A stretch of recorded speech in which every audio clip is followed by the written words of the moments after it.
Hi, this is Terry.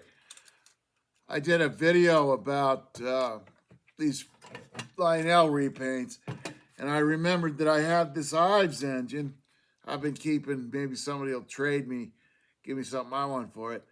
This is an Ives 3252 engine from the mid-20s, and you see the plates, they're copying what Lionel was doing with the plates.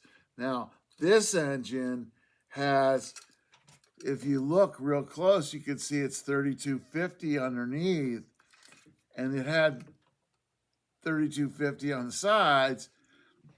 And for some reason, they overpainted the whole thing and then put plates on it. And you can see that right there. The missing plate's actually inside here. But that's kind of interesting variation for the Ives collector. I don't know whether this is like a prototype or a paint sample. I think the engines with the plates have this recessed on the side. So I don't know why this is like this.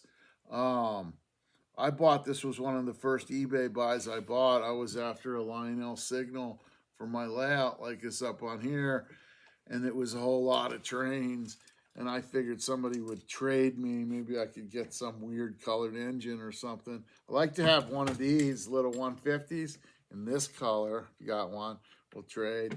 But anyway, it's been sitting here for 20 some years waiting for somebody to trade me on it. And it'll continue to sit in here. So there's an actual Ives factory repaint. Hey, you can see the numbers on the end too. If you look, see, 3250. That's kind of cool. But thanks for watching.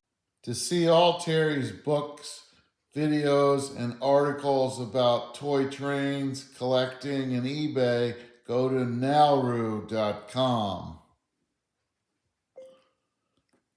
NALROO.com.